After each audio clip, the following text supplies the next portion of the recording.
It's My Nerd World. Welcome to it, a Star Wars podcast for the week of March 27th. How are you? How are things going? I know, man, it's rough right now. We'll talk a little bit about that. It's going to be kind of a loose show this week. There's not a ton of stuff to talk about in terms of news. We do have a few items that we'll dive into. Got a little bit of listener feedback that we'll also get into on this week's show. And then some programming notes about My Nerd World and some new podcasts and where you can find them. Also, I have a really great deal going on right now with my Embark Science Fiction series. So, if you're stuck at home or know somebody who's stuck at home and you want some good space opera, science fiction, romantic vehicle, space battle adventures that are great and fun for all ages, then yeah, now's the time to go and get the Embark book. So I'll talk about that a little bit later on in the show. So I'm glad you're with the show. I hope you're doing well. Let's go ahead and get into it for this week.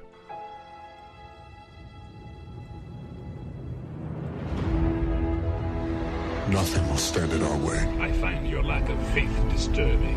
I will finish what you started. Who are you? I'm no one. There are stories about what happened. It's true. All of it. The Force. It's calling to you.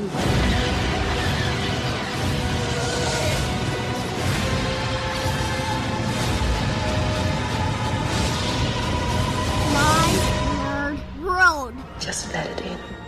So if you're looking to theme your Star Wars watching, you know, the Blue Shadow Virus episodes of the Clone Wars might not be a bad place to start.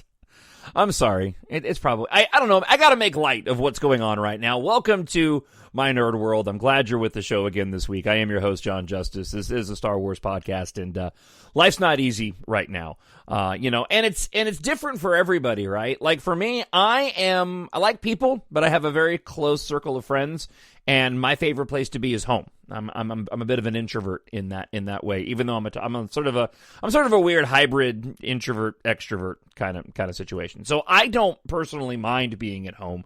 I don't like, however, the feeling of knowing that we're not supposed to be going anywhere, right? I live in Minneapolis, Minnesota, and like so many places around the world and around the United States of America, depending on where you're listening to this show, we're under some type of order to stay at home. Some places call it shelter in place. It's a very Minnesota thing to call it what we're calling it, courtesy of our governor, and that is a stay at home. Why don't you stay at home? So I started theming my movie watching, and I'll talk about this at the end of the show. Kind of made a mistake last night with this. I really need to just stick to Star Wars. So as I said at the intro of the show, there's not a ton of news to get to. We have a bit of casting news for The Mandalorian. I have an article here in front of me from MakingStarWars.net that we'll talk about. Do want to get into a little bit of the Rise of Skywalker physical release. I finally ordered my copy, and it took me a little while to figure out which version I wanted to get. And when we do that, we'll also just talk about physical media. It is one of the listener feedback comments that I got this week was in reference to physical media and its importance right now because the internet's slowing down. So we'll talk a little bit about that.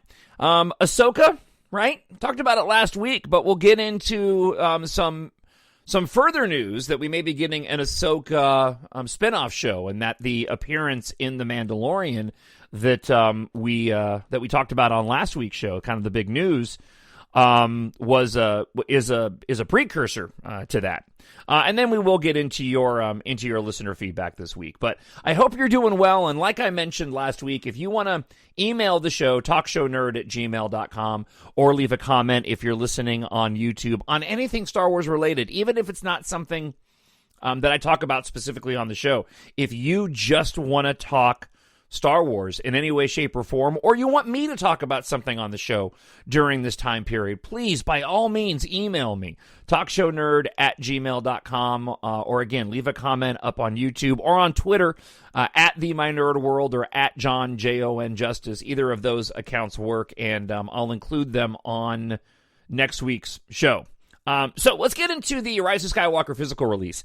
There is a really great Australian YouTube channel, Dave Lee Down Under.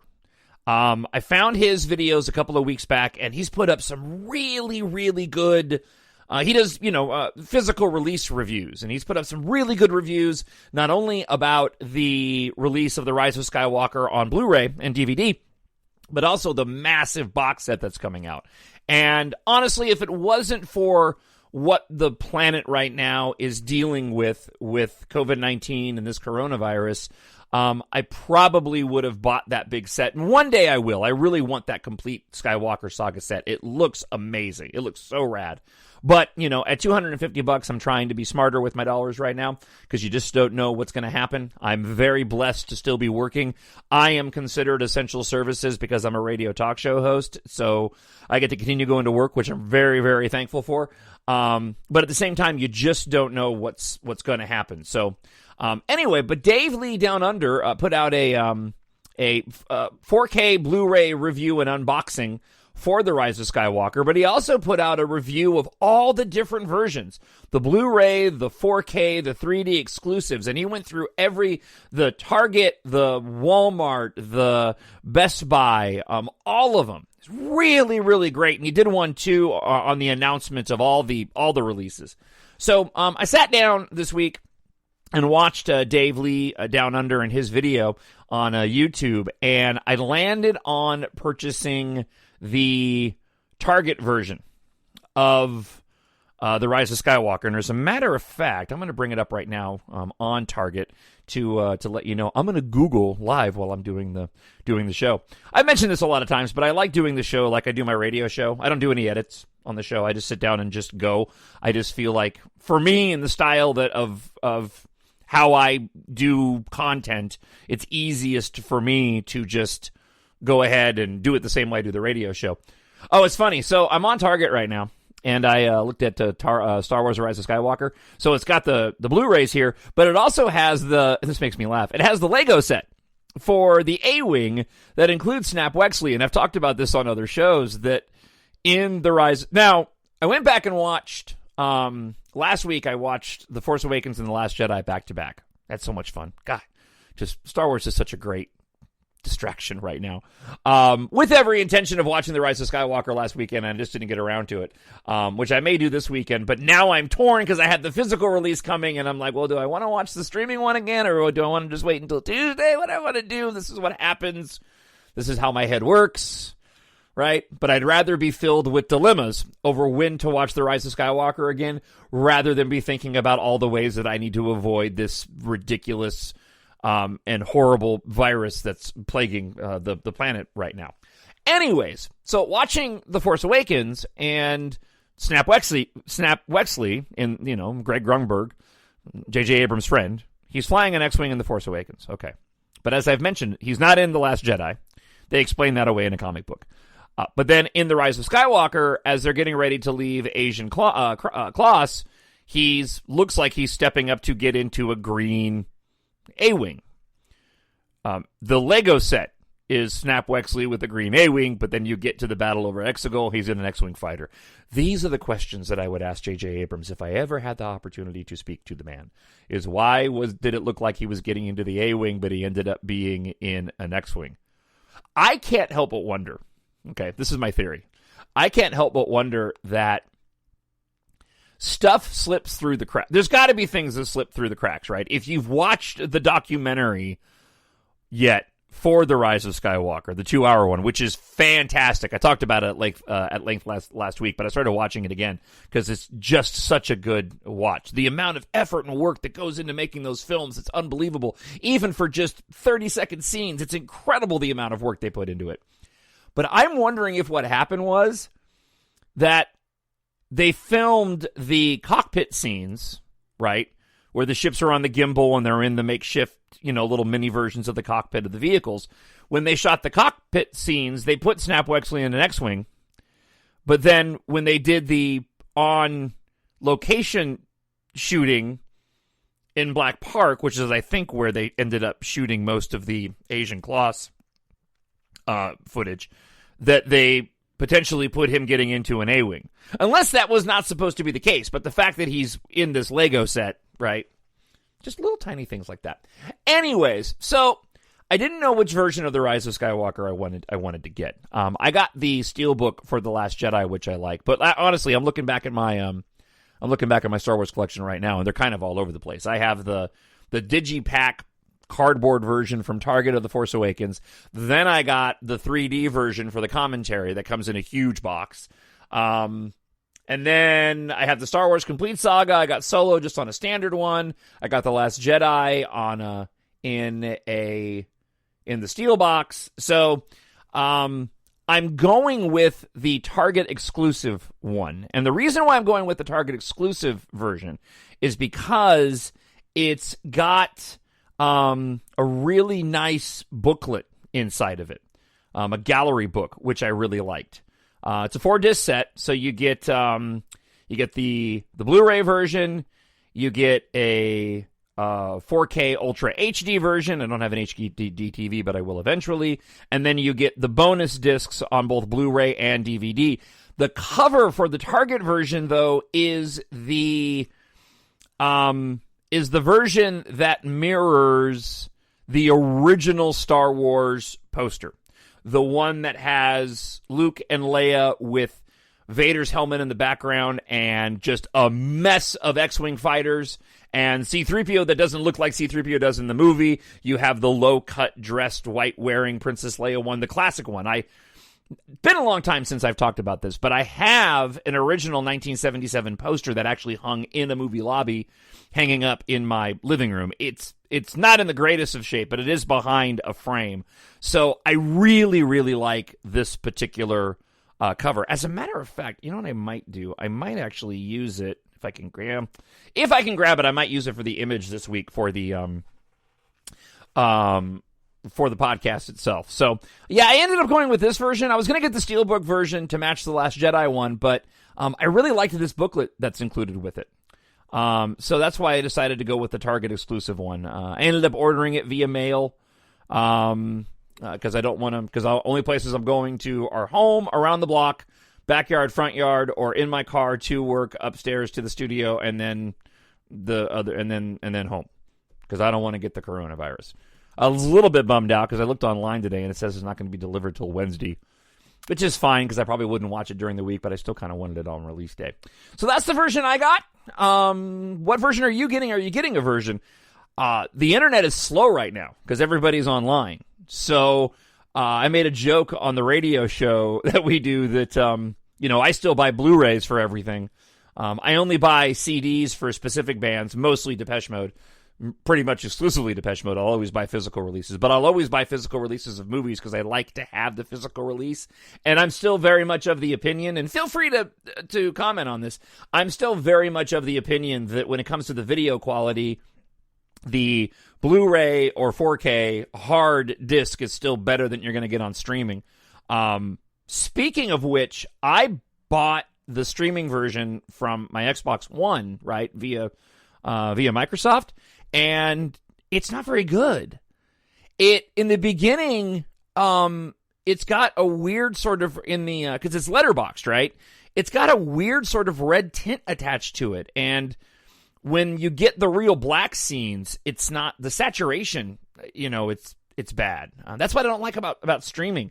On the Disney app, so on the Disney Plus app, watching the 4K versions of the movies that have been released so far, those ones are pretty darn close to Blu-ray quality. You still get a little bit of that in the black scenes, especially Starscapes, where you can see a bit of the pixelation that you do not get on a physical release, but the Disney Plus one is way better. But the version that I got from Microsoft, it just wasn't, especially in the beginning. I love that, and I love that opening montage when Kylo Ren arrives on Exegol, but it's so dark, you've got to have a really crisp picture to really get into the detail. And unfortunately, the streaming version that I bought just it's not up to snuff, in my opinion. I actually went so far as to download another version of it. I won't talk about that, but I did. I'm buying 2 different versions of the movie, crying out loud. And when it all is said and done, I'll probably have 3 or 4. But I ended up downloading another version to see if that was any better, and it wasn't. So I'm really looking forward to the physical release of the movie and watching it then. But I've been itching to watch this film, and probably I'm going to tonight because, as I've mentioned, I love The Rise of Skywalker. I just do. I love every single moment of that movie. I think it's fantastic. So what version are you getting? I'd like to know. talkshownerd@gmail.com, or you can leave a comment up on YouTube as well. All right, let's talk, before we get into Ahsoka and the addition of Michael Bihn's character in Season 2 of The Mandalorian, which I want to talk a little bit, and that also will frame nicely with my just movie in general conversation. I had a chance this morning to watch the latest Star Wars The Clone Wars Season 7 episode of Deal No Deal. Really enjoyed it. Really enjoyed this episode. I like this arc. I like where this arc with Ahsoka is going. It gets me super hyped to see a live-action version of Ahsoka because that character is just so amazing. The one moment in the episode that I actually teared up watching. Now, truth be told, I'm on an emotional knife's edge right now. With everything that's going on in the world and being surrounded by my wife and my 2 boys and having to navigate this strange pandemic with them as well. I'm an emotional guy anyways. Shocking, I know. It's not. But I'm on an emotional knife's edge as it is. But in the episode, if you've seen it, you obviously know what I'm talking about. But if you haven't, so Ahsoka is down in the underworld 1313 level on Coruscant, and she meets these 2 sisters who are kind of, involved in some shady business, and the older sister is trying to make a deal to do some spice running with the Pikes. They leave in the younger sister's ship, and there's this running gag in the show where she calls it the Silver Angel, and neither her older sister or Ahsoka really like the name of the ship. I really love the ship design. It's pretty simple. It's got kind of an elongated front that's curved with a concave nose, almost like what you would see on the front of like an Aston Martin. What it reminded me of, or some of the more recent Fords since they bought Aston Martin, or vice versa. And then it's got a whole rack of thrusters in the back. Reminded me, to be honest, it reminded me quite a bit of the ships that were created for my Embark science fiction books. I'm actually staring at the cover for The Vanishing War, the 3rd book in the series, which comes out next month right now, and looking at the rear of my protagonist ship, Taft. The engine color is actually the same too. So I really dug the look of the ship. But when they're leaving, the younger sister flies out, basically following a caravan of Republic gunships, and she ends up passing by a Republic Star Destroyer, right? And Anakin's on board, and there's a moment where the ship that Ahsoka's on passes by the ship that Anakin's on board, and he closes his eyes, and it's alluded to that he senses Ahsoka. And I even said out loud watching it with my son, my 13-year-old, that was a nice pull because it reminded me of that moment in The Empire Strikes Back at the end when Vader was reaching out to Luke via the Force when they were flying by in the Millennium Falcon. So that was really cool. I don't know where this particular episode is going in the arc. I agree with some of the theories out there. When they go to Kessel, which I thought was cool, we see a different part of Kessel in the episode. Before we end up over at the mines, we run into a Twi'lek there who's basically running the show on Kessel in a very foresty area of Kessel that looks very different from what we saw in the Solo movie. But he talks about the king of the region. And there's a theory out there, and I had thought about this too, and then I saw that other people had the theory that this king perhaps is Darth Maul. Which would be really interesting because we know that based off of the trailers that we've seen for the rest of Season 7 that she's going to eventually run into Darth Maul. So I thought that was a really cool addition. I don't know if that's going to be the case. I guess it will be a really cool addition because I don't know if it's going to be the case. But the fact that they were being so secretive over who this king was and they were holding him in such high regard, I was wondering if whether or not that was going to be sort of a setup where he's calling himself this King Yaruba or whatever his name is, when really we're going to end up finding out that it's Darth Maul. Either way, though, I really, really enjoyed the episode. These Clone Wars are a nice addition when you're trying to take your mind off of what's going on, knowing you're going to get a new episode every week. We're not breaking any new ground. You know, we know what the Clone Wars is, and it's it matches the previous season. So these are just new stories. As a matter of fact, my wife came down to watch it and didn't even realize we were watching a brand new episode until I told her, because I was explaining what I thought was going to happen, and she goes, "Well, you've seen this before." I go, "No, this is the new season 7." She was like, "Oh, I didn't even realize we were watching the new season." So the other news, speaking of Ahsoka, that came out last week was a rumor going around that her appearance in The Mandalorian in Season 2 was a precursor to a live-action Ahsoka Tano series with Rosario Dawson, playing Ahsoka. So I really am hoping that's true. I think that Rosario Dawson is a great casting choice. I really like her as an actress, and I could definitely see her portraying an older Ahsoka. And I think this is where people are going to have a bit of a difficult time. I know that there were some individuals who were upset, thinking that Ashley Eckstein, who does the voice of Ahsoka, should have done the live-action Ahsoka. I don't personally believe so. I think she does a great job voicing the character. I know there were some people saying that they should dub in her voice for the live-action show. I don't think that's the case either. I think that Ashley Eckstein does a great job for the voice of the character, but I think when it comes to the physical version, no offense to Ashley Eckstein, I just think you need somebody who's got a little bit more acting chops and prowess than perhaps what she does. And Rosario Dawson, to me, fits that bill. The other bit of casting news that we got, and I'll read it to you right from the MakingStarWars.news news set, is that Michael Biehn is going to be in Season 2 of The Mandalorian. And so we're getting a lot of casting news. Bill Burr has been announced that he's coming back to the season as well, played the bounty hunter in one of the final episodes of The Mandalorian in Season 1. But, we're only a handful of months away from The Mandalorian being released, so we're getting a lot of character news.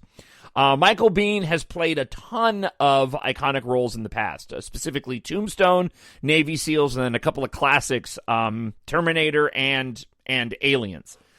So a great addition to the Mandalorian cast. But this is what MakingStarWars.net had to say. Up front, there were a few minor details I left out about my story about Michael Biehn from earlier this week. Biehn is playing a bounty hunter from the Mandalorian's past. These threads are really loose and open, which is why I didn't include them initially, as I was hoping for more details to emerge first. However, since we're all bored in our self-imposed quarantine, here's some Baby Yoda-sized details. I heard that Biehn's bounty hunter character had his costume inspired by his character in Tombstone, Johnny Ringo. I wonder if it's accented in red. The second is Biehn's character supposedly has a lot of lines that riff off of things that Biehn has said in past iconic roles like Aliens, Terminator, Navy SEALs, and Tombstone. If you're an 80s action movie fan, which I am, there's going to be something that you might recognize. I'm absolutely sure that I will. And he was also he was in, I guess, just the first Terminator. That's right. But yeah, I love Michael Biehn. He was in the Abyss, which my brother did a bunch of special effects on. With that, we know that Biehn is playing a bounty hunter from Din Djarin's past. His costume is expired by his role in Tombstone. His character has a few lines of iconic roles. It's pretty cool to see that Robert Rodriguez was also confirmed to be a director. Rodriguez is an amazing action director, and I'm really happy to hear he's going to direct some Mandalorian. Every time we have a really great director contribute to Star Wars, we up the chance of something new and innovative being added to the visual vocabulary of Star Wars in general. And then Jason Ward goes on to say there's been a lot of questions by friends and fans about Season 2 being delayed due to COVID-19. The truth is I do not know anything about a delay right now. I'm not expecting one, and I hope there isn't a delay. The general consensus amongst industry people has been that the visual effects load on these productions is front-heavy because of the giant LED screens that they use to make the immersive set environments. While I cannot confirm a slowdown or anything on that front right now, that logic seems sound, and I really hope that that's the reality of the situation. If the show is as visual effects heavy as the start of production, hopefully the show is released in October as planned. If I hear anything credible otherwise, I will let you know. And honestly, I mean, it goes without saying that I really do hope we get this Mandalorian season 2 later this year.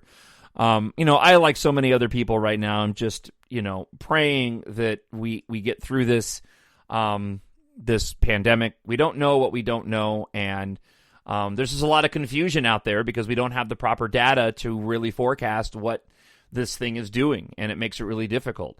And again, I'm going to share a little anecdote that's non-Star Wars related at the end of the podcast, and so I'll save further commentary on the pandemic, and I'll keep it light. I don't want to wipe out on it. That's why I have my full-time radio show to go and do that. As always, though, I want to hear from you, talkshownerd@gmail.com, or leave a comment up on YouTube. Do have a few listener feedback emails this week. Not as much as we normally get, but that's honestly to be expected. I'm just really appreciative that you still listen to the show, and I hope you find it a good distraction from everything that's going on. And again, I promise I will not get coronavirus heavy on the show in any way, shape, or form.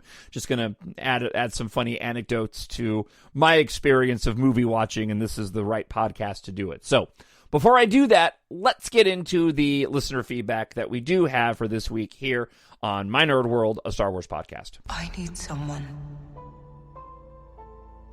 to show me my place in all this.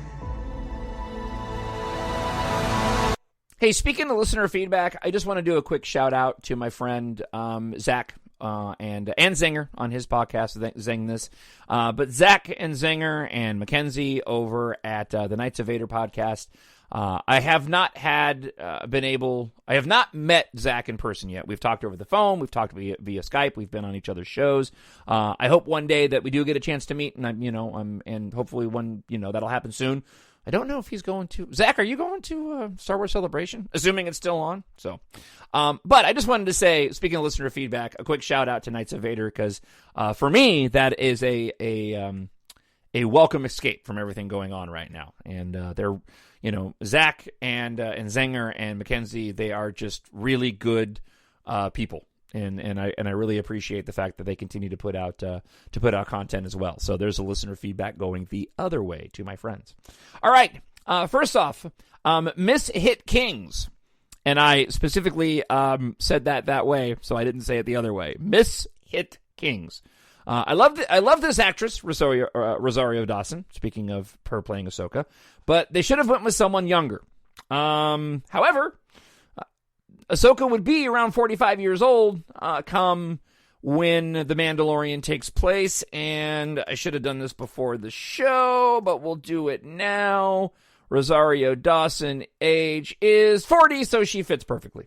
So, and I commented about that on the YouTube page as well. But yeah, her age fits. Rosario Dawson's age fits how old Ahsoka would have been. All right, J.O.B. says this. This is not J.O.B. I'm sorry. This is J.O.B. has another comment. This person said this. Oh, this was my friend Tony. I'm sorry. My friend Tony said this. Thank you so much for continuing Positively Star Wars during this time. Podcasts like yours are a much-needed distraction. Thank you, Tony. Tony is like my number one Twitter retweeter.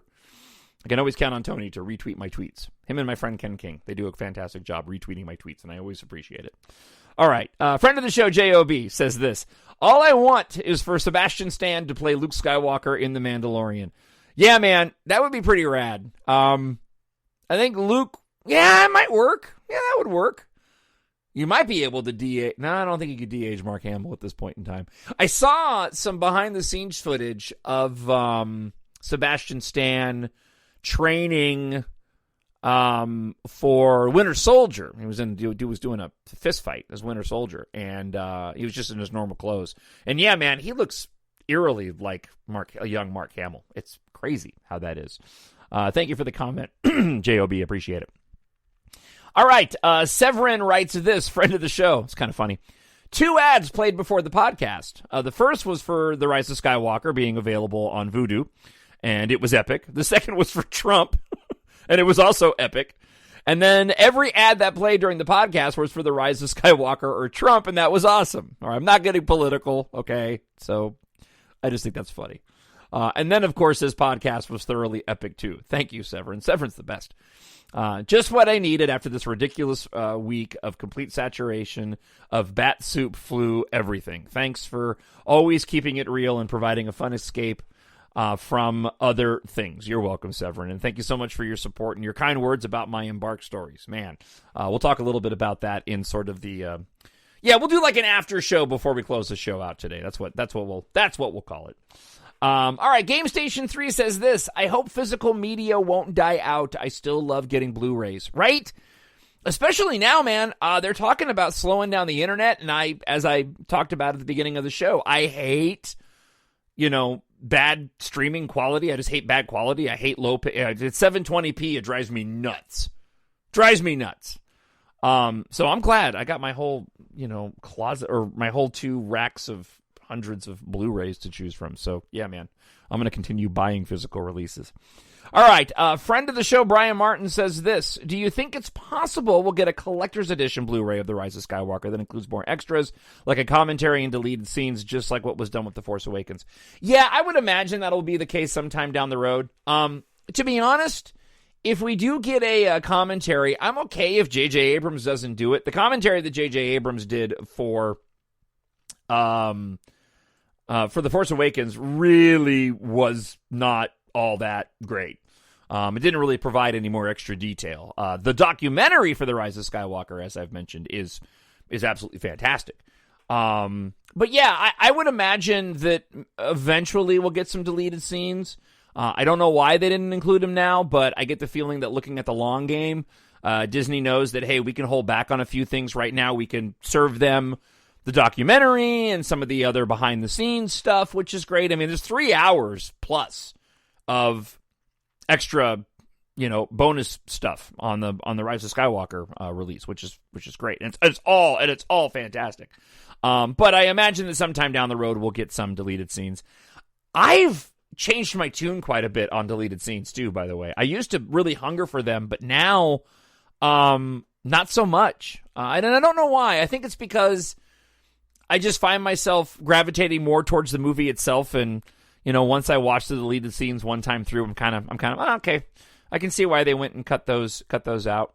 I still would love to see an extended edition. I don't think that I'm not one of those people that believes that a JJ cut of The Rise of Skywalker exists, but I'm sure there were longer cuts of the film before they edited it, and I'd be interested to see some of those other scenes that don't change the core of the story in any major way come and be included inside the Blu-ray release. And so that would be cool. I want to hear from you. So if you have anything you want to talk about Star Wars wise at all, or anything you want me to mention or talk about on next week's show, like I said, feel free to email me, talkshownerd@gmail.com. Or you can leave a comment up on YouTube. So I'll do a little after show talk here just briefly, but before I wrap the show up, I just want to mention that right now, for the next few days, you can pick up Embark Book 1 and Embark Book 2, Treasure in Darkness, 99 cents for the ebooks, and the paperbacks at the lowest price I can mark them down. I'm probably going to leave that up through Wednesday or Thursday this week. I only get 35 cents on the dollar for, I only get 35 cents per ebook when I sell them for 99 cents. So I marked them down because, one, obviously I'd like to get more books out there. The third book in the series, The Vanishing War, will be out next month. The editing on that should be finished here by the end of next week, and then I'll be sending it to the proofreader, which usually takes a couple of weeks. And then once I get it back, I usually have my paper book formatting finished, and I'll be able to get it up. So I'm looking at the third week of April. Hopefully I can have the third book out. So if you haven't committed yet and picked up the copies of my Embark books, now's a great opportunity to do so while I've got them marked them down cheap, and it is the way you can go and support the show. And I've mentioned this many times before, but I do the narration and the production for both the audiobooks for the first 2 books, and we'll be doing the same thing for The Vanishing War. And if you purchase the ebook for 99 cents, you get a massive, half-off discount. It goes from $14 to $7 for the audiobook. So go to Amazon.com, search for Jon, Jon Justice, and Embark. And you can actually gift the ebook to a friend if you don't want to read the ebook, but you want to get the audiobook for a cheaper price. Support the show, get your copies, and just great reading for all ages, 12 to 80s. I'm not kidding. I've had that age range of individuals and everybody in between who's enjoyed these stories, and that was always my intention. So go to Amazon.com and pick up Embark books 1 and 2. Ahead of book 3's release. And I will have another book out, a standalone story that takes place right after book 3, out by the end of the year, which is really exciting. At least it is for me, and I hope you're excited too. All right, so I'll officially close the show out, and then I'll talk a little, just a couple of minutes. We'll do a little bit of an after show and talk some non-Star Wars stuff. So stick around for that. If not, I hope you have a great week. Stay healthy, stay safe, and I'll be back with the show again next week and a little bit of an after show here in just a moment. Bye. The Force will be with you, always. My nerd world.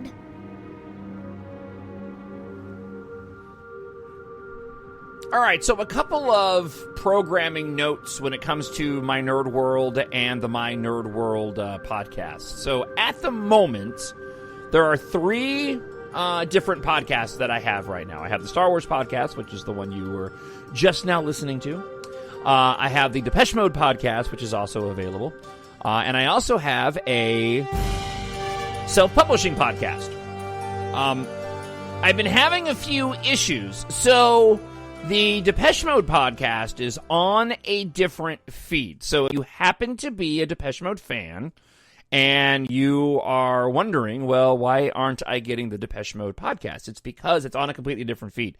So wherever you listen to podcasts, if you search for Depeche Mode the podcast, you'll be able to find my Depeche Mode podcast there on a different feed, and then you can subscribe to that feed.